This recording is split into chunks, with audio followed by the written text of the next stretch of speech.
What I'm getting ready to do is replace a motion light on the side of a house.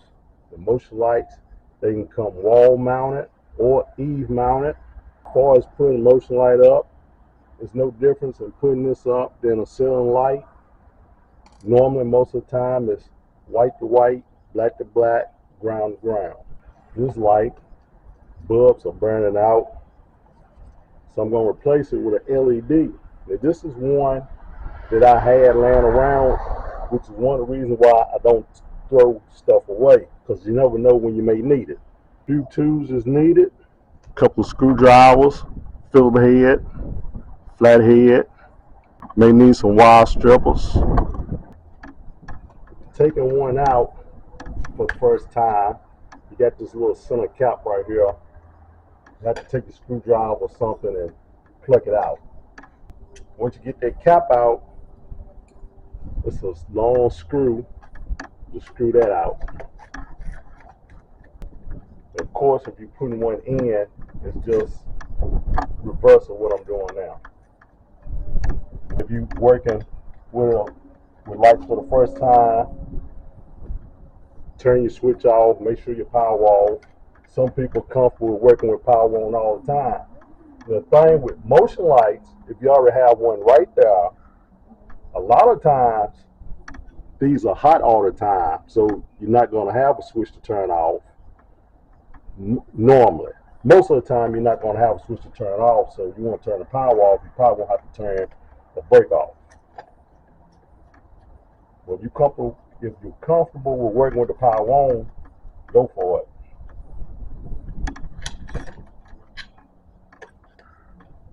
Okay. Then take that out. You got two wires wire nutted.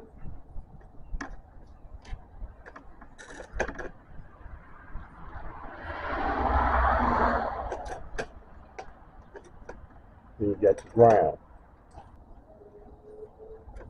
Some lights you put up is going to have a ground coming from the light and tied to your ground in your box. This one had this ground screw. It didn't have a ground wire. Sometimes you can use a bracket that's already there, but sometimes you're going to have to take this out and use the bracket to come with the light that you're going to put in place of it.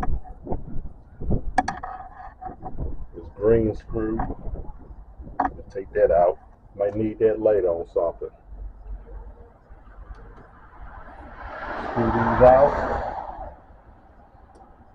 Sometimes you come to a house, or it's your own house, or wherever you're working at. It's great when you take a light out and you have a little short screw in there. Some lights and screws seem like they about this long. Take this old bracket off. While you're in there, go ahead and clean out any debris or anything that's in there. Make it good and clean inside the box. Well, get as clean as you can inside your box. You might not can't tell, but this is aluminum wiring right here. I'm not fond of that, and in my opinion, I know years ago houses and mobile homes were wired with aluminum wiring, but in my opinion, the contractor that built this house or built the houses in this neighborhood long time ago, like back in the 70s, he went the cheap route and put aluminum wiring in here and put a bigger profit in his pocket. This is a previously used light that I had taken down and kept. I used a bracket to come with it. Screw that back to the light box.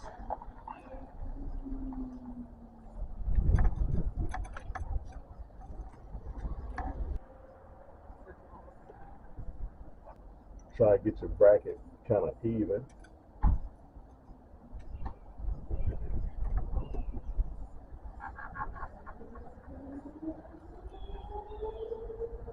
Secure it to the box pretty tight. Couple things to remember when you're putting any light in, whether you're doing it or you're getting somebody else to do it. Above all things, most importantly, remember what wire goes where. Normally, what you're gonna see is black to black, white to white, ground to ground. Ground being this green wire or bare copper wire.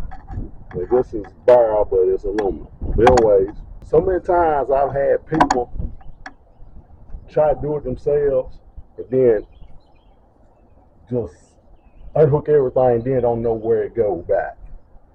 But see, sometimes if it's old school wiring, you might have two white wires in here. You know, it might be a switch loop, and this white wire is being used as black, which it should have been identified color black.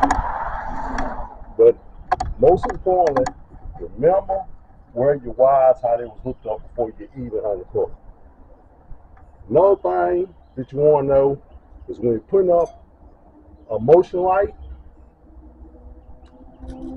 whether you're doing it or getting somebody to do it, specs on a motion light say it should not be higher between 8 and 10 feet off the ground.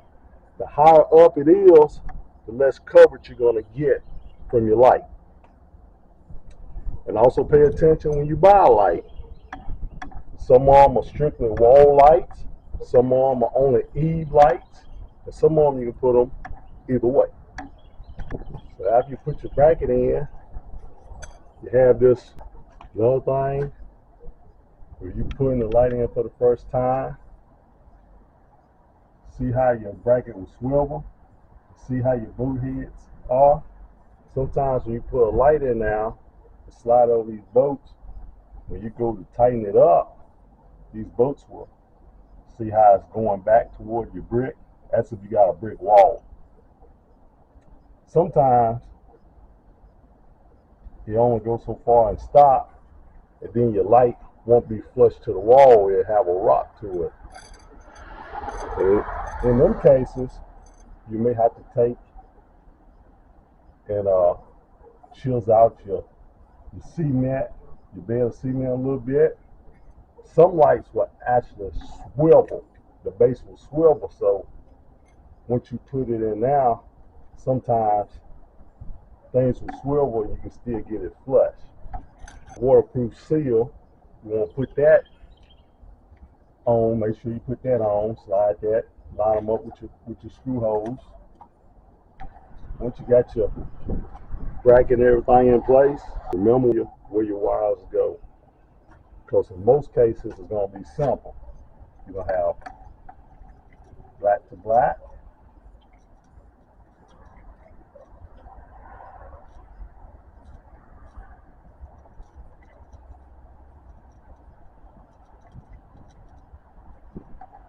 you also have white to white. Now, see, power is on. I was doing this with the power still on. That's not recommended if you're not comfortable working that way.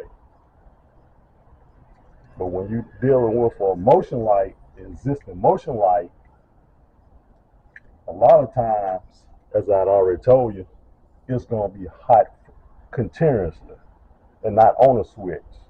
If you're fortunate enough to have a switch, you don't want to work with the power, cut your switch off. If you don't have a switch, kill your breaker, turn your breaker off. Then as far as your ground, you can take and also wrap this around that ground screw. Or if you had some pigtails, if you want to pigtail it, you could take and tie these two together and pigtail it, then put it to that screw, however you want to do it. Another option for grounding your wire is that bracket. You can wrap around that screw right there. This is a metal box. So it's all, see, you got a screw here. You got that ground screw right there, so you can ground it that way. Sometimes you won't have a metal box. You may have just a plastic box. You may have a plastic box. You have your house ground wire, and no ground wire from your light. You might wonder, well, what do I do? Well, just take and tuck that wire back in the box, because, I mean, you have nothing to ground, nothing to. But after all that said and done, then you just take your wires back in your box some kind of way. See, with this is pretty deep, so I really don't have to tuck these wires back inside the light box. Tuck them in now. Line your hose up with your boat hose, with the screw hose. And you still have wires up inside of here, so you gotta make sure they get out the way as well. Because you don't want to put your light in and then you have wires hanging on the outside of your light. Tuck them in, line stuff up. Now if you got your light in place with your seal, or put you some silicone, waterproof silicone or something on here. If you got a switch, turn your switch back on, turn your breaker back on. If you didn't work with the power on, you want to set your lights kind of like you might have to play with it a little bit.